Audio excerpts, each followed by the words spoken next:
Before Martin goes, I have to say something about our friendship, and this is before I speak to the ladies.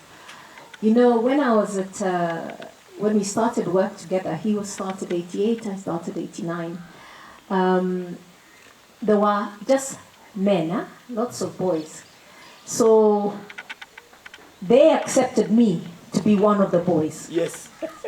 And part of being one of the boys with this group is I learned every single nyamachoma joint starting from the center of town to Kismeti to a place when he was building in Tome. We used to go supervise the building. Yes. And that's the first time I understood about buildings, that they have Y10, Y12, Y16.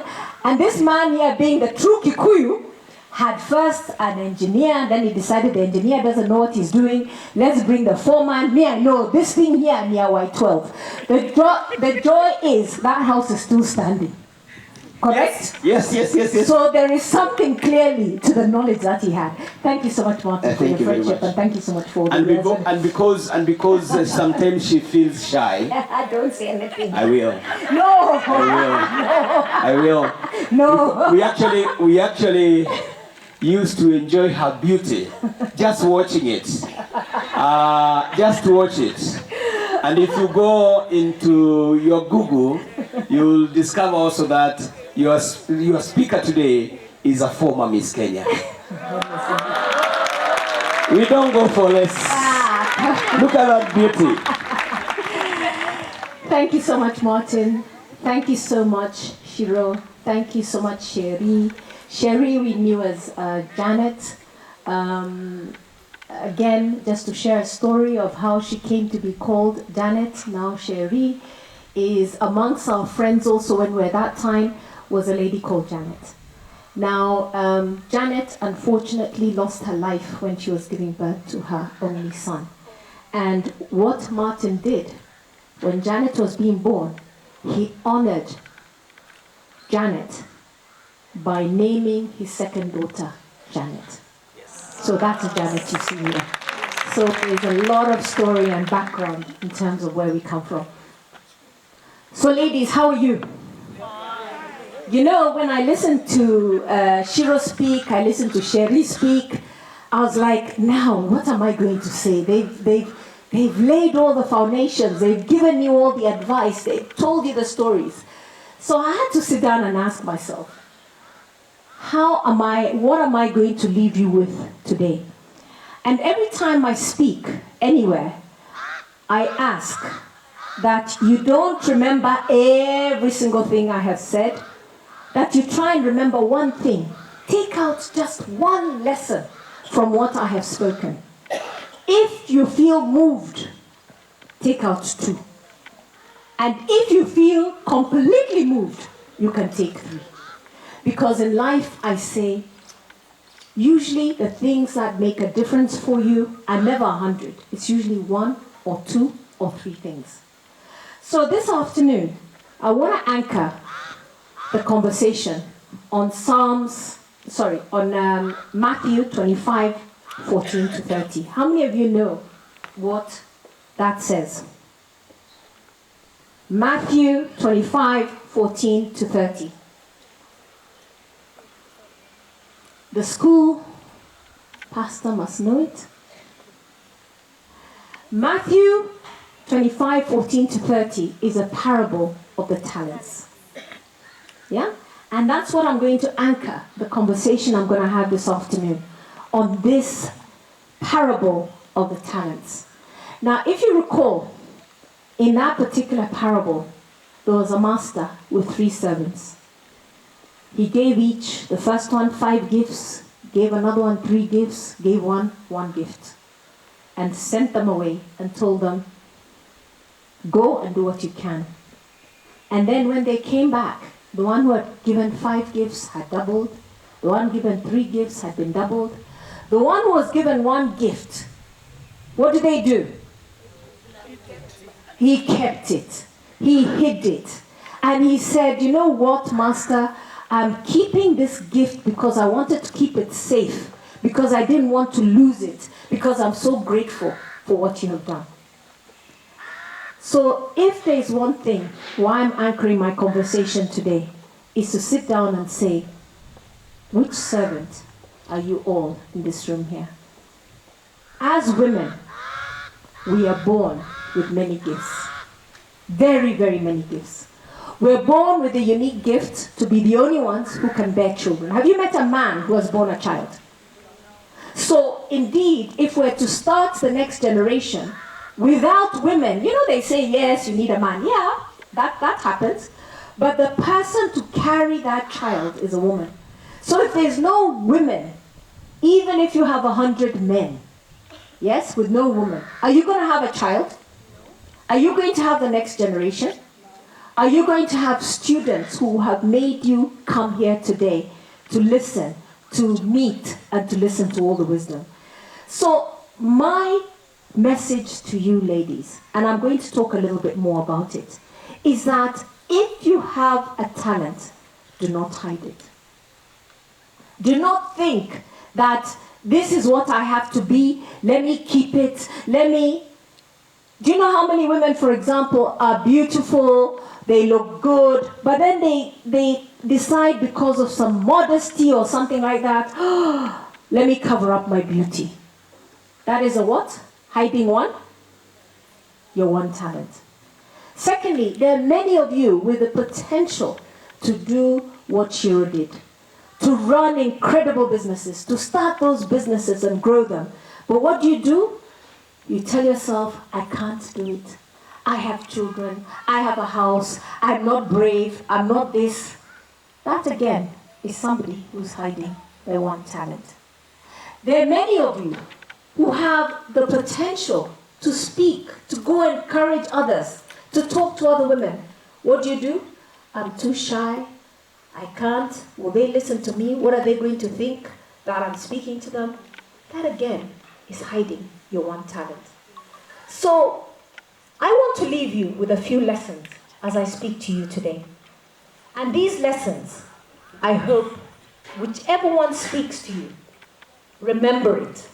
Be the thing that holds who you are and allows you to be the woman of power that you can be. And that first lesson I want to give you is you have to believe in your own unique strengths. Your own unique strengths. Not the strength of your mother alone, not the strength of your sister, not the strength of your friends. Your own unique strength that you have identified and said, one day, you sit down and say, if there's something I'm good at, I'm a very good cook. If that is what you are, hold on to it, build it, and never ever give up on what you are, right? If you're a fantastic carer and you're in the profession of caring, hold on to it. It is a unique talent because not everybody has the ability to care for people. If you're a great teacher, as we have seen some here, hold on to that talent. And if you're a great dancer, as we see now, teacher here, hold on to it. Don't ever let anybody tell you that you look silly when you dance, that you don't look great. Look at the energy that was created by all of us. Because one person was bold enough here to make us shake, shake. What was that song? DJ? That rhythm, whatever. So, that for me, lesson number one. Believe in your unique strengths. The second thing is, I'm going to ask every woman here to raise their hands. Those of you who have set goals for yourself. Not set goals for the family, not set goals for your children. Set goals for you, me. Who I want to be, what I want to do. How many of you, put your Roho Safi, just put your hands up. Roho Safi, don't put up because others have put up and then you say, eh. Or you look around, you're like, the person is next to me, Yeah? You have to let yourself set your own ambitious goals, both from how your personal growth is going to be, but also what you will call professional success. And professions are not limited to being a teacher, an accountant, a doctor, a nurse, a lawyer. Professions is even the gift of being a mother. Because to be a good mother is a profession. Is it not? To be a good cook is a profession. Right?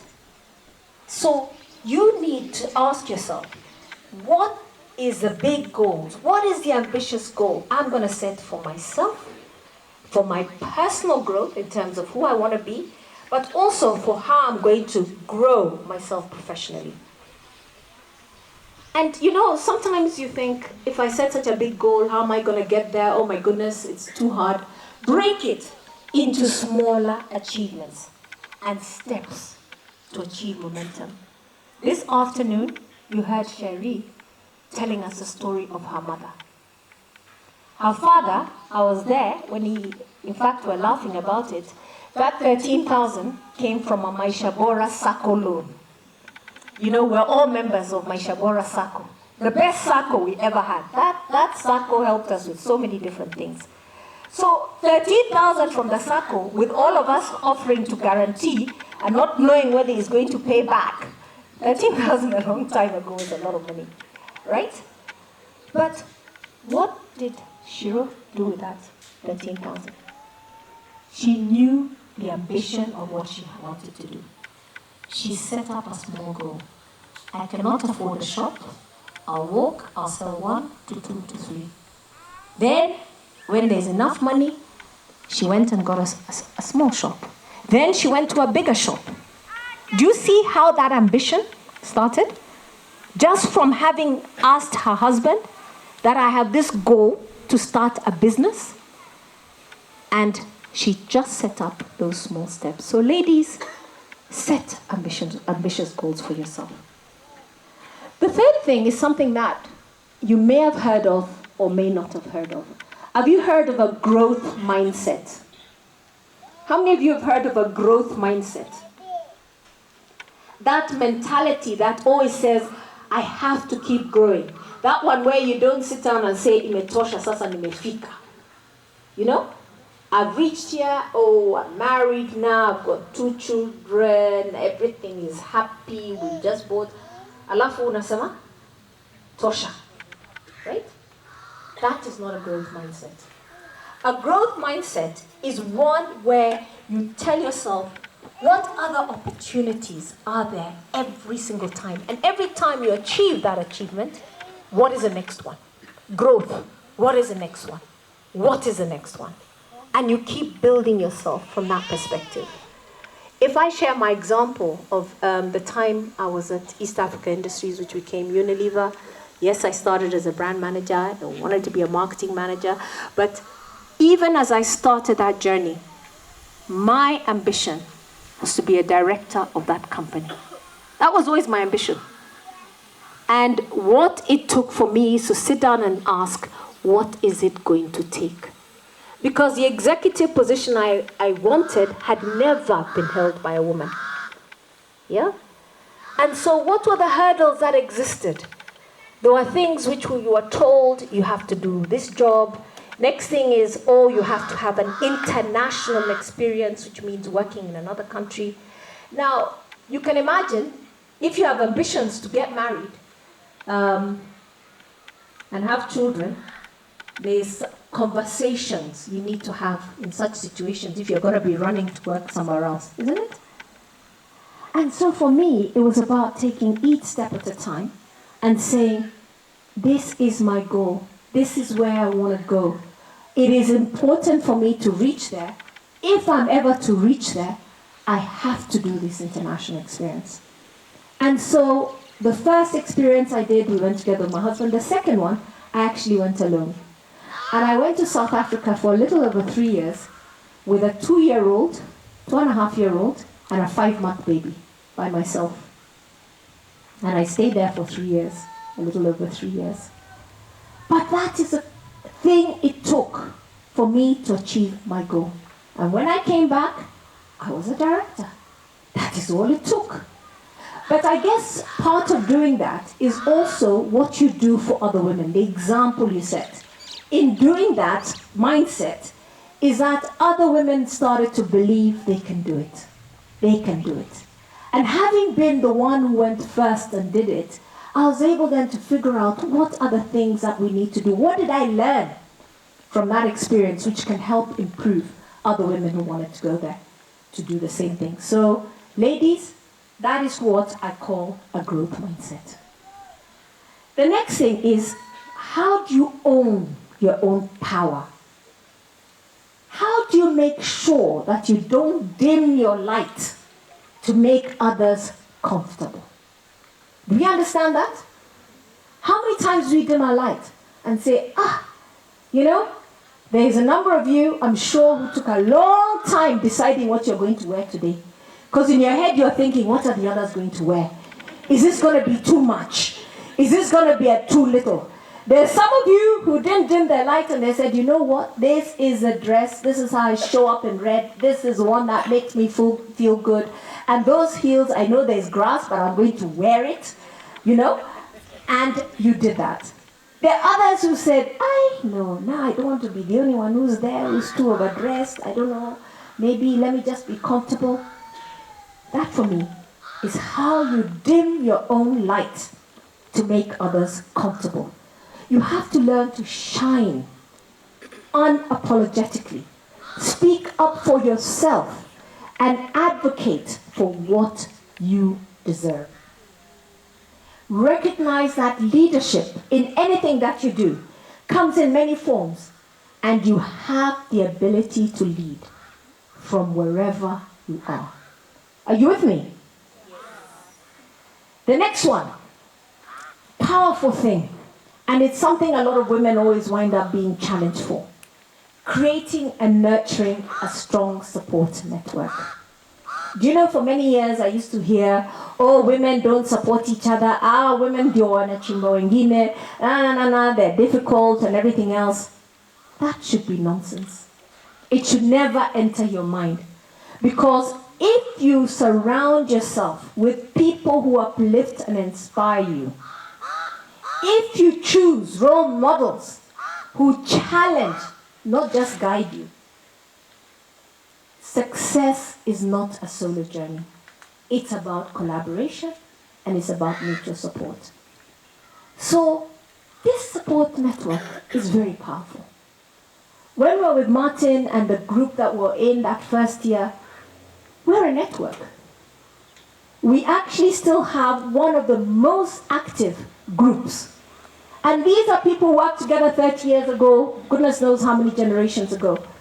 Yet, somebody just finds out that somebody has lost a sister, a father, a mother, and immediately a fundraiser is set up.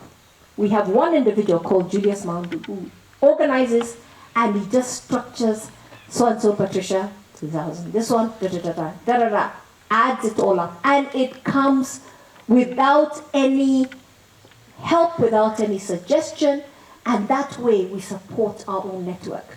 But there are other networks that you need to build. You are working somewhere, you are doing something. Who are the women?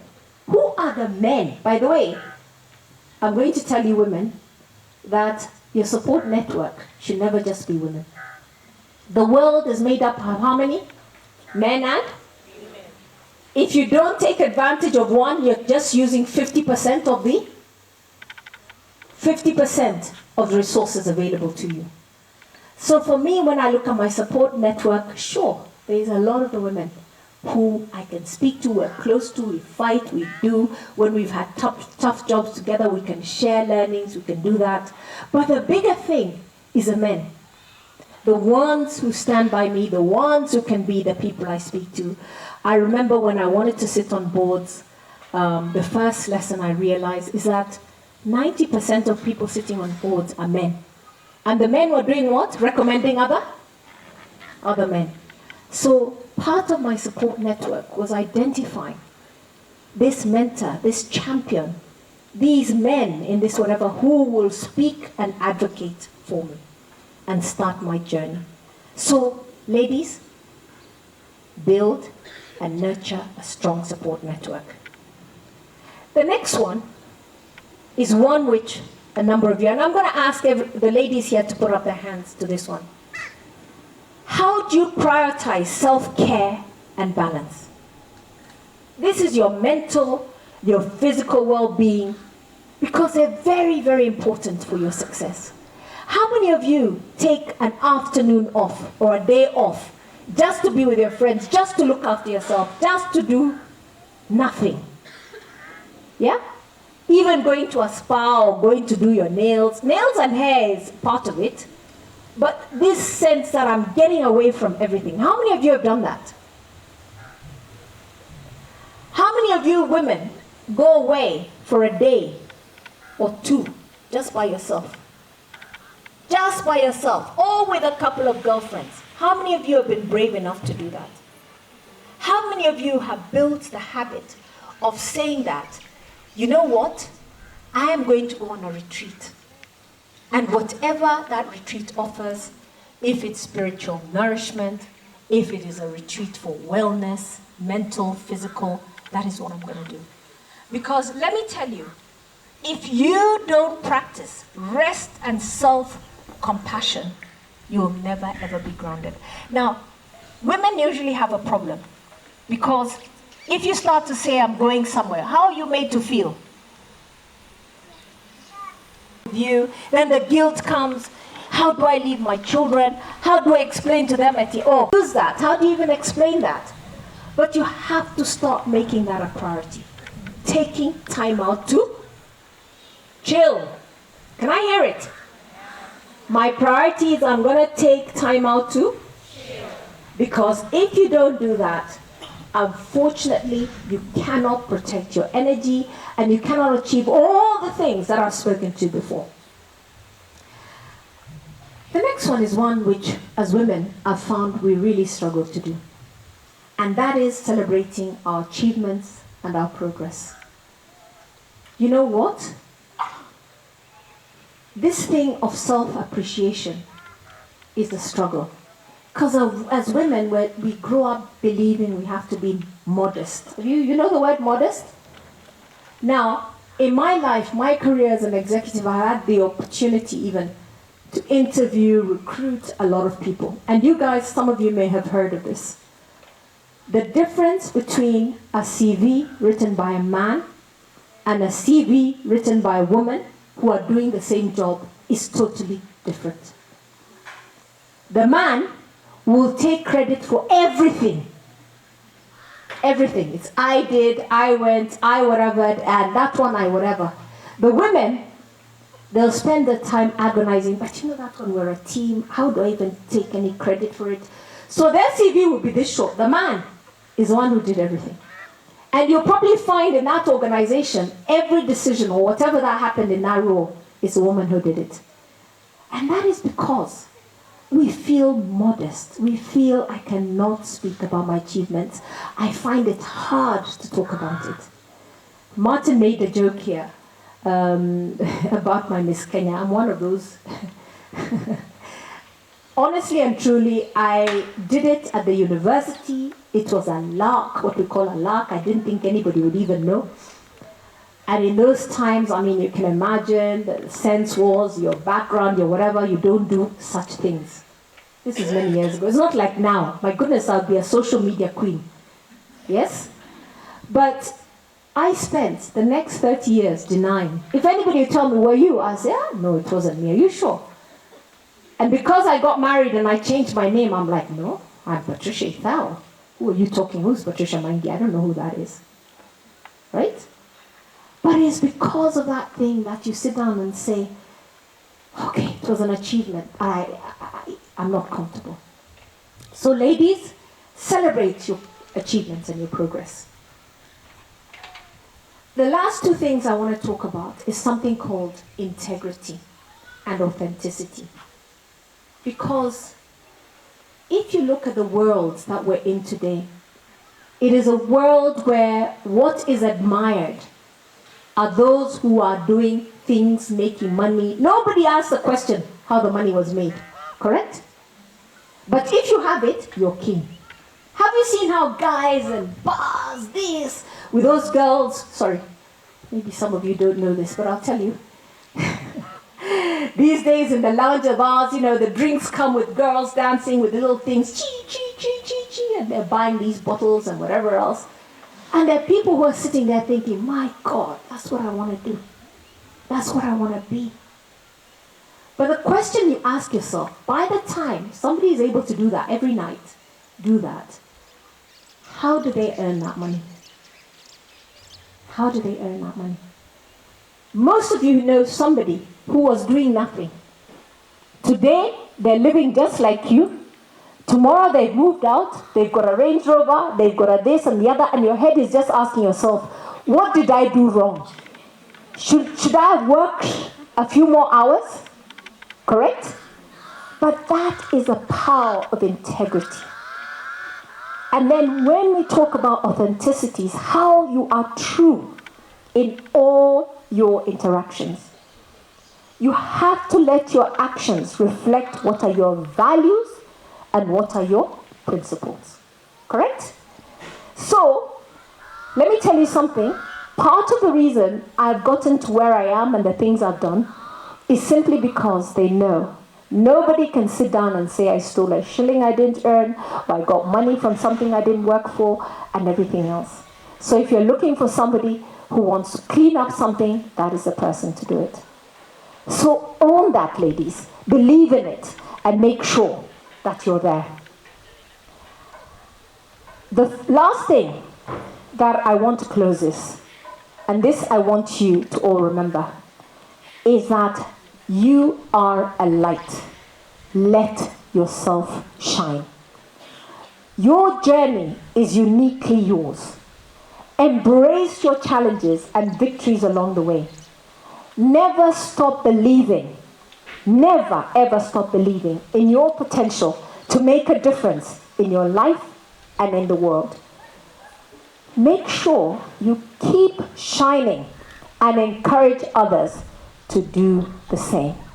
And with that, I want to close with one of the most powerful Psalms, and that is Psalm 139:14. And that one says what? I am fiercely and wonderfully made. So ladies, each one of us here is fiercely and wonderfully made. Don't ever forget that. Thank you so much.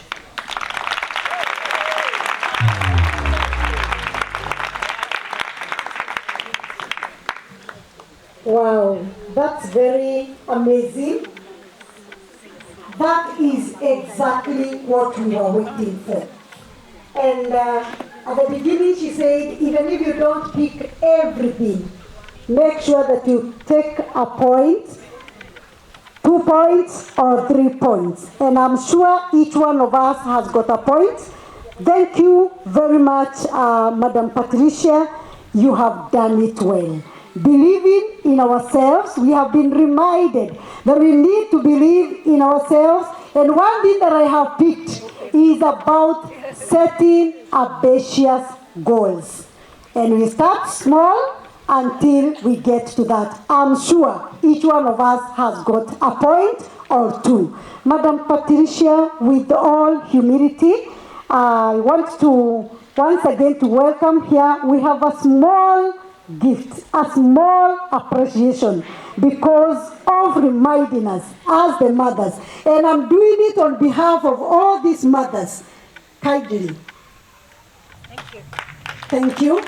Madam Director, you can also come along so that we can present.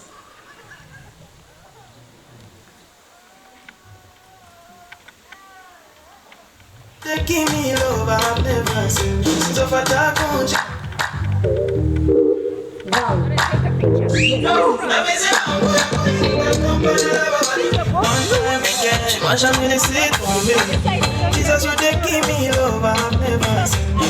Wow. That is from these mothers. And we are happy that here he is.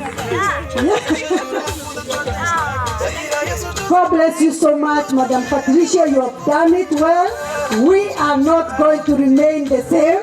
I am sure these mothers, now they are going to set a ambitious gift. God bless you so much. We are grateful. Wow. It's beautifully and Wonderfully made. Thank you, thank you, thank you. God bless you, and we pray for quick recovery, and we believe that you're going to be well and well 100%.